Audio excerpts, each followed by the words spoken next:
Hello friends. Last వీడియోలో మనం database structure and repository set చేసాం కదా. ఈరోజు మనం మన ప్రాజెక్ట్లో మోస్ట్ ఇంపార్టెంట్ పార్ట్ అయిన సర్వీస్ లేయర్ అండ్ కంట్రోలర్ లేయర్ని క్రియేట్ చేస్తాం.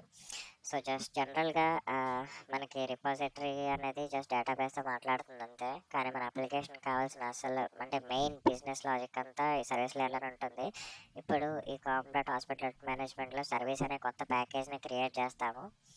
సో అది ఎస్ఆర్సీ మెయిన్ జావా స్ట్రక్చర్లోనే కాంప్లెట్ హాస్పిటల్ మేనేజ్మెంట్ ఉంది కదా. సో ఇక్కడ మనం క్రియేట్ చేద్దాము సర్వీస్ అనే కొత్త ప్యాకేజ్ని క్రియేట్ చేస్తాం. కంట్రోలర్ అని చెప్పి సర్వీస్ అని క్రియేట్ చేసాము.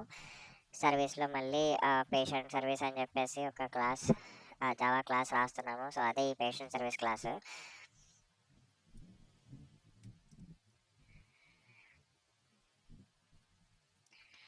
సో అది కంట్రోలర్ కూడా ఇక్కడ మనం కంట్రోలర్లో ప్యాకేజ్ క్రియేట్ చేద్దాము. సో ఆ ప్యాకేజ్లో మళ్ళీ పేషెంట్ కంట్రోలర్ అని చెప్పేసి ఒక జావా క్లాస్ కూడా ఒకటి క్రియేట్ చేసాము ఇక్కడ.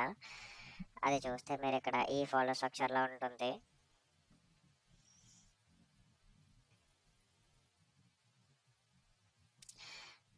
సో ఇప్పుడు మన పేషెంట్ సర్వీస్ క్లాస్ ఫైల్లోకి వస్తే ఇక్కడ మనకు కొన్ని ఇంపోర్ట్స్ ఇంపోర్ట్స్ చేయాలి. సో ఇక్కడ ఇంపోర్ట్స్ ఏంటంటే ఫస్ట్గా మనం ప్యాకేజ్ ఎక్కడ ఉందో చూసుకోవచ్చు. ఇది complete hospital dot management dot service అనే దాంట్లో ఉంది కాబట్టి సో అవి మనం ఇంపోర్ట్ చేయాలి. సో అదే ఇంపోర్ట్ ఇక్కడ రాస్తున్నాను నేను. Import space complete hospital dot management dot మోడల్లో ఉంది కాబట్టి model dot patient. So patient అనే క్లాస్ ఫైల్ మోడల్ ప్యాకేజ్లో ఉంది కాబట్టి అది అలా రాసాం మనం అక్కడ. అండ్ నెక్స్ట్ దానికి సంబంధించిన క్లాస్ ఫైల్స్ ఇంకొకటి hospital dot management dot repository ప్యాకేజ్లో ఉన్న పేషెంట్ రిపాజిటరీని కూడా మనం ఇంపోర్ట్ చేసుకున్నాము. సో మిగిలిన కొన్ని ఇంపార్టెంట్ ఇంపోర్ట్స్ ఉన్నాయి. సో అవి కూడా చేసుకోవచ్చు. స్ప్రింగ్ బూట్కి సంబంధించినవి spring framework dot beans dot factory dot annotation. So annotations use చేస్తాం కదా. సో దానికి ఈ ఇంపోర్ట్ అన్నది annotation dot auto wire. So ఈ ఆటో వైర్ యానోటేషన్ దేనికి యూజ్ అవుతుంది అన్నది నేను ఆ వీడియోలో చెప్తాను మీకు.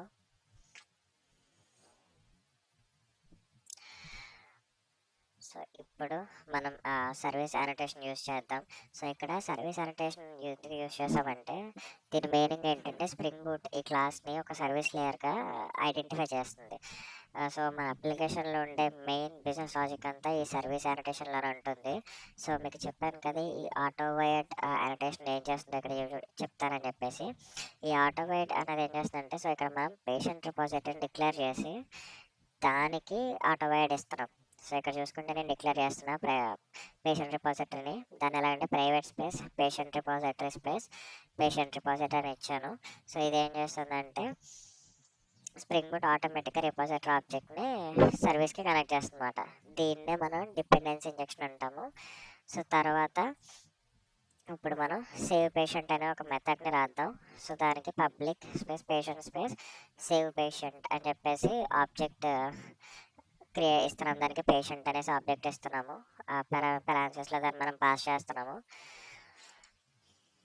సో ఇప్పుడు ఏం చేస్తుందంటే పేషెంట్ ఆబ్జెక్ట్ని ఇన్పుట్గా తీసుకుంటుంది. So patient repository dot save patient repository dot save.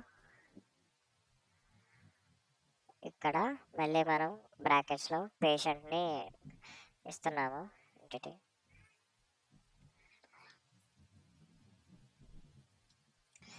So దీన్ని కాల్ చేయడం ద్వారా పేషెంట్ డేటా నేరుగా డైరెక్ట్గా మన SQL డేటాబేస్లో సేవ్ అవుతుంది.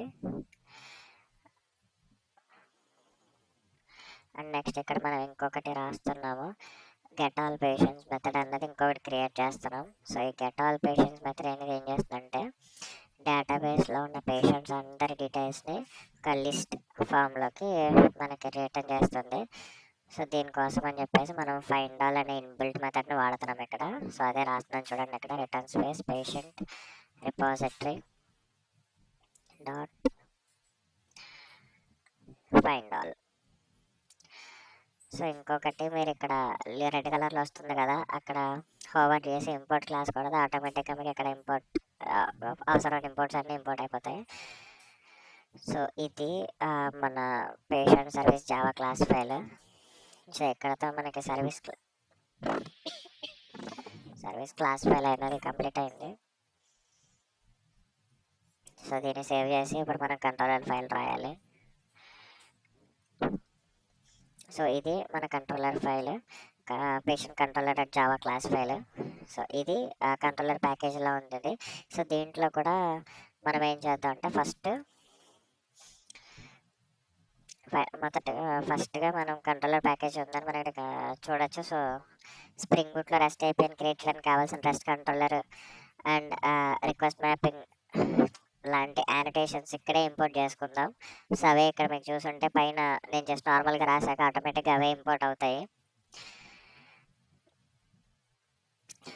రెస్ట్ కంట్రోలర్ అనే ఇక్కడ యానిటేషన్ వాడాను కదా, సో దీనివల్ల ఈ క్లాస్ ఒక ఏబిఐ కంట్రోలర్గా చేంజ్ అవుతుంది అనమాట.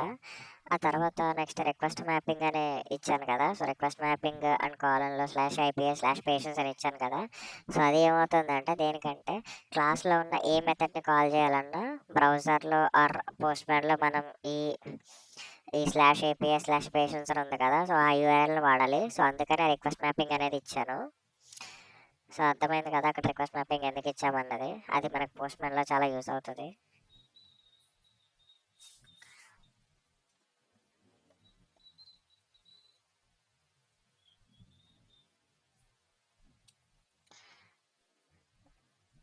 సో నెక్స్ట్ వచ్చేసి క్రాస్ ఆరిజిన్.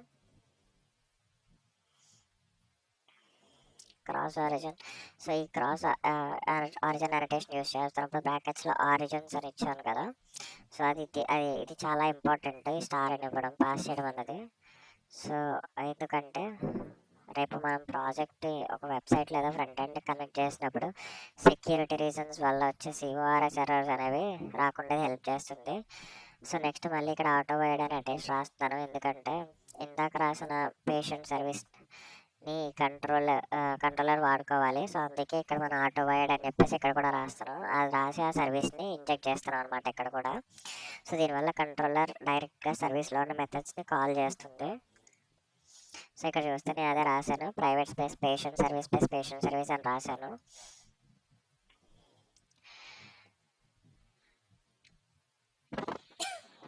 ఇక్కడ ఇంకొక యానిటేషన్, సో ఇక్కడ పోస్ట్ మ్యాపింగ్ యానిటేషన్ అనేది యూస్ చేస్తున్నా. దీన్ని ఏంటంటే పేషెంట్ని యాడ్ చేయడం. సో ఎట్లా అంటే @పోస్ట్ మ్యాపింగ్ అని చెప్పేసి రాసేసి /యాడ్ అని రాశాను కదా, సో దీని ద్వారా మనం పేషెంట్ని యాడ్ చేయొచ్చు.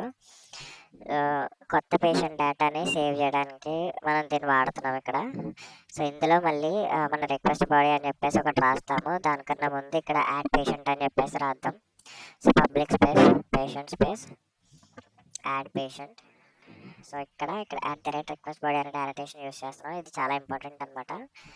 సో ఎందుకురా ఇది ఇంపార్టెంట్ అంటే మనం పోస్ట్ మ్యాన్ నుండి పంపే JSON డేటాని అది ఆటోమేటిక్గా పేషెంట్ ఆబ్జెక్ట్గా మారుస్తుంది అనమాట, చేంజ్ చేస్తుంది. సో అందుకని డేటా మనం సర్వీసెస్లోనే సేవ్ పేషెంట్ మెథడ్కి సెండ్ చేసి సేవ్ చేస్తున్నాం.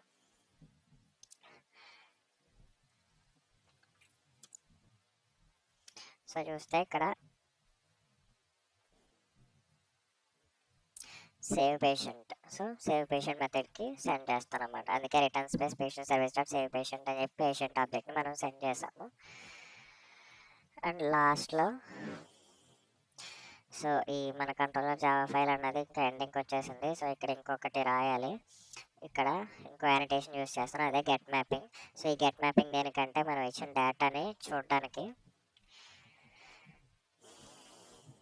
ఇక్కడ గెట్ మ్యాపింగ్లో /all అని రాస్తున్నాను కదా, సో ఎందుకంటే డేటాబేస్లో ఉన్న అందరి పేషెంట్స్ని డీటెయిల్స్ని చూడడానికి మెథడ్ మనకు ఉపయోగపడుతుంది.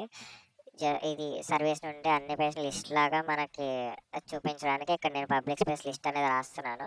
సో ఇక్కడ చూస్తే కనుక దానికోసం మనం రాసిన పబ్లిక్ స్పేస్ లిస్ట్ స్పేస్ పారాన్సిస్లో పేషెంట్స్ని పాస్ చేసాం. ఇక్కడ గెట్ పేషెంట్స్ అని ఇచ్చాము.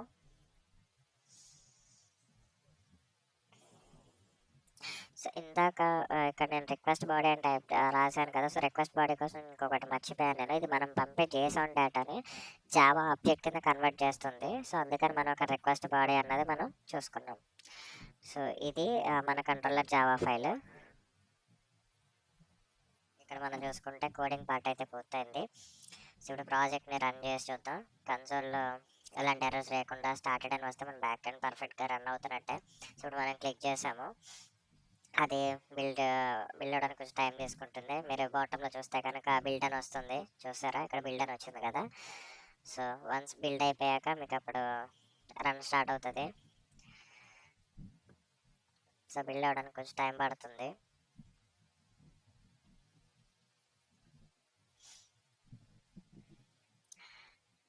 సో బిల్డ్ అయ్యింది, ఇప్పుడు పార్సింగ్ చేస్తుంది. సో మీరు ఇక్కడ చూస్తే కనుక కింద పార్సింగ్ జావా అని వచ్చింది కదా. సో అది పార్సింగ్ అయ్యాక అప్పుడు వస్తుంది.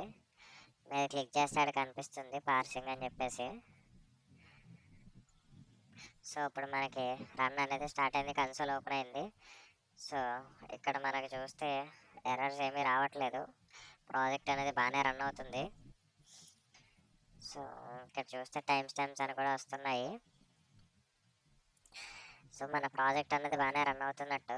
బట్ మన రాసిన ఏపీఐ అన్నది కరెక్ట్గా వర్క్ చేస్తుందో లేదో ఎలా చెక్ చేయాలంటే, దానికోసం మనం పోస్ట్ మ్యాన్ అనే ఒక టూల్ని యూజ్ చేస్తాము.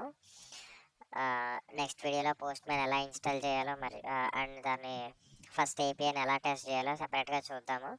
సో దానికి సపరేట్గా ఇంకో వీడియో చేస్తాను. ఈ వీడియో మీకు నచ్చితే లైక్ చేయండి.